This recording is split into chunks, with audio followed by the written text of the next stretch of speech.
on some technique, basically countering, say, your opponent building back up from turtle position. So Justin is in turtle position, so he's on his elbows and on his knees. When we're in this kind of like, say, turtle position, if I see that Justin builds up to his hands, so if he starts to come up to both hands, he's now in referee's position. And if I kind of let this go any further, his head will go high, so his head will start to come up. Maybe he'll go into a 4-point position, or he'll go half kneeling to stand. All right, so but eventually if he works all the way back up, if you keep going, now I've lost the kind of the chance to pin. All right, so what we're going to do in this position, very simple. Justin's going to go, like I said, to turtle position, so he's on his elbows and on his knees. We're just going to work the pry tie. All right, so the pry tie is a way of basically forcing weight onto your opponent's hands and making it hard for them to stand up with their upper body. So we can go a double pry tie or a single pry tie. So basically what a pry tie is, first is, basically what I'm going to do is my right hand goes in on his thigh and I rotate it inwards and I'm pushing back with my right hand. So that's a single pry tie. So we look at here. So hand is coming into this position. My second hand is going to go underneath the near shoulder, kind of towards his elbow here. My knees are off the floor because I want him to carry my weight. My hip is connected to his hip. So our first drill, it's a 2-part drill. It's basically Justin is going to go from turtle position to referee's position. Once he builds, I'm going to pop my weight forward, keep his hips back, and a really important detail, I send my chin over the far shoulder here to keep weight on his hands, and then we can start to go into back takes and so on. Really simple technique, but really important. So that's a single pry tie. We'll do it one more time. So he's in turtle position, my knees are off the floor, we have the pry tie, so we're rotating the hand inwards towards the hip. This hand goes to the elbow. When Justin starts to build, my head goes over the far shoulder and I put the weight onto his elbows. All right, so that's a single pry tie. Double pry tie is basically just using this second hand. So we're bringing 2 hands inside here. So if we go one more time, so he's on his elbows, I feel him building, I'm sending weight over to that far shoulder. All right, so that's our first drill and we'll build on this. So 3, 2, 1.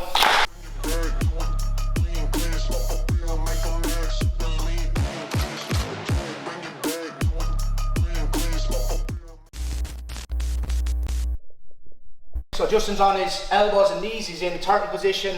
I have my pry tie in place, knees are off the floor, connecting my hip to his hip. We can go with the single pry tie or the double pry tie, whichever your preference is. What's really important is my body goes over, say, his left hip and his right shoulder when he starts to build up. If he builds up and I keep my head on the near side, so if you kind of build up here, it's not going to be as good. It can work well, but it doesn't work as well as sending your head over the far shoulder. So if Justin goes back on his elbows, if he starts to build up, my head goes over that far shoulder to break him down or keep weight on his hands. All right, once this happens, I'm going to keep the pressure on with the pry tie. My left elbow slides towards his left elbow and I step behind here.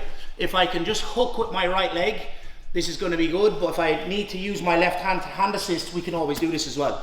So we call this a Western hook. There's a few different names on it, but we call it a Western hook. So the next detail is I'm going to look to chase that far shoulder. So I have control of his left hip or his left leg. Now I want to get control of that right arm, right shoulder. So the way we do this is basically we rotate our head to the far side. I grip the elbow, pinky down, I take the elbow off the floor. If we need it, we'll grab the shoelaces here. And then all we do is a slight level change to get our chest under his rib cage. We bump him onto his hip. If Justin tries to turtle into me, so if he tries to turtle, I keep a hold of this elbow, and my goal is to slide my left knee into his hip pocket, step my right leg over, and then we can work from the mount. All right, so we'll go again. So again, if you're someone that's, when we're in grappling, they don't want to play bottom position, they want to stand, this is a good way of kind of controlling them and breaking them down. So again, we have the pry tie, hip to hip. Justin builds, I'm going to go a single pry tie, so I bump.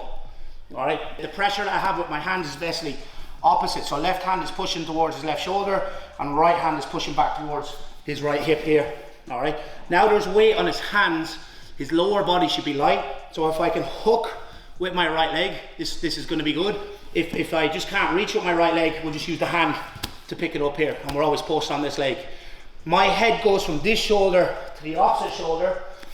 The reason why we do this is if my head stays on this shoulder, the grip is going to be shallow.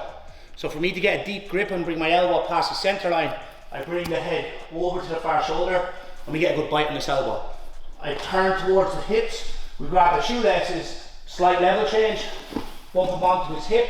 If he tries to turn into me, we're keeping this elbow off the floor.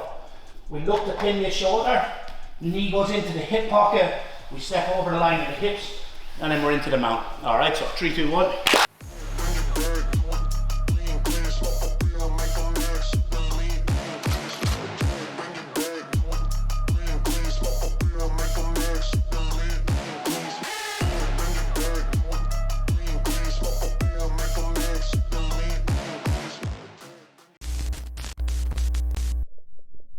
So this could be like a 2-part drill. The first part is kind of very simple, right? First part is basically, we'll kind of stay with the double or single pry ties, whichever one you want to kind of get reps on. So he's in turtle position, he builds up in his hands. Normally this means when we're grappling, he's going to look to try stand, get back to his feet, or create some type of scrambles. So we're going to go with the pry tie to off balance here. All right, so on our first technique, we use the Western hook, so just kind of the calf goes underneath his shin. Sometimes you're not going to get that, so what we're actually going to do is we bump him forward and we go with a shin pin. The main kind of choice he has here now when he stands up is he's either going to stand up on his right leg or he's going to try come up on his left leg. So if you just free your leg, just put it up here. All right, the reason for this is we forced him down to his elbows and we've kept weight on the hands here. All right, so it's not impossible for him to build upper body first, but if I'm doing it correct and I'm keeping weight on his upper body, his main options here are going to be to build up with his lower body first. So if he builds up with his right leg, very simple, we just go into kind of like breakdown, so we can start to go wrist ride, back takes and all this type of stuff. Really simple. If he stands up on this right leg, his base is slightly compromised, and all I do is just basically switch from a pry tie to a tight waist to break him down to a hip, and our next technique is going to be from this position. So that's the first part of the drill. The second part is we go with the pry tie, so I keep weight on the elbows and I go shin pin. So shin across the calf here. Let's say he's adamant on kind of standing up on his left leg, so if he starts to come up, I bring my knee inside for a knee block. Alright, this will either stop him from building up, or if he does build up, it's easy for me to slot this hook inside. Alright, so my shoelaces connect to his calf. Now with my right foot, what I'm going to do is going to hop behind him to the opposite side, and I move my weight backwards here. Alright, we have two main choices. One is a back take and the other one is kind of like a ride or kind of like a pin. So on the back take, what I want to do is I want to cut an angle. My right knee should go in between his right elbow and his right hip here. I punch in a seatbelt, I open up my knee to flare his knee, I fall to my left side, that takes weight off my right leg, and we can put in our hook where we can start attacking the back. So this is the whole drill, the second part, right? So we're in here, he builds up to referee's position, keep weight on that hand. Alright, we're going with a shin pin. Just to build on the drill, if he stands up with his right leg, he's going to give you an easier kind of breakdown where we can start working from this position, which will work next. Keep getting reps on the pry tie, so if he does build like the way he did, we get him back onto his elbows. Shin pin now instead of a Western hook. I'm going to put my knee inside for a knee block. This will either stop him from building up on that leg or it'll slow him down. If he does build up, we just pummel our foot inside.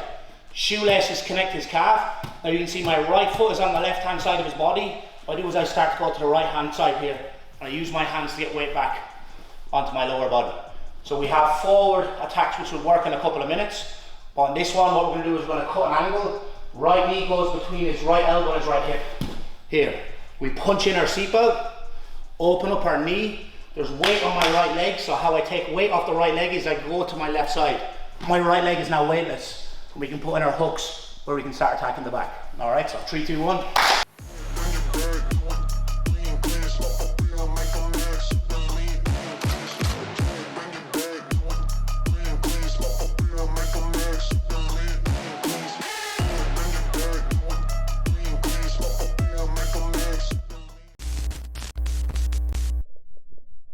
Again, so just kind of on our second technique, we did a 2-part drill. So we did basically when Justin, on the first part, if Justin stands up on his left leg, we said that his kind of base is compromised down, say, towards this right hip.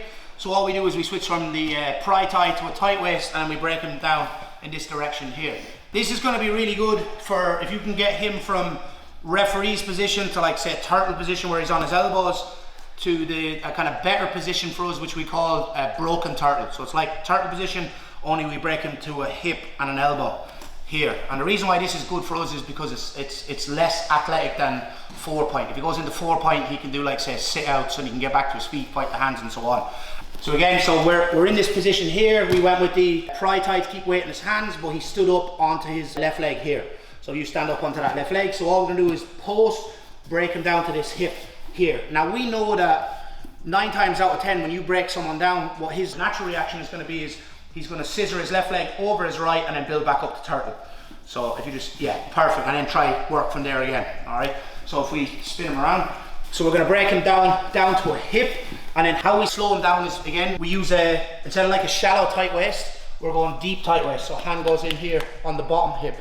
My knee goes in between his legs, like we're working, like say, kind of like similar to the shin pin, or like say like a you know, some type of pin where we're kind of pinning this kind of like tie here. So we're going deep tight waist, knee goes onto the tie, and the third detail is my head goes onto his back here. All right, so now if Justin tries to scissor and build back to his knees, it's not impossible, but it's going to be slower. So if you go for it, Justin, yeah, so my knee is hip, so my knee is on the back of his hamstring, my right knee goes inside here. All right, so now I'm sagging, I'm keeping my weight on his hip.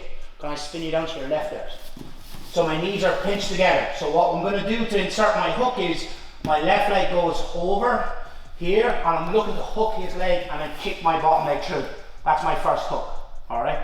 Now what I do is I hip escape and I pull him into that space with the tight waist, here. Once this happens, we throw in our second hook and now we're on the back. All right, so we'll go one more time on that. So again, he's on his elbows, he builds up onto his left leg. Here, I have a shallow tight waist. If you want, you can put your hand on the floor for base. If you don't need it, you don't have to. You can kind of cup the shoulder wherever you want to work. So I'm going to break him down to his hip, and I go deep tight waist. So reach the bottom hip. My head goes to his top shoulder so he can carry some weight.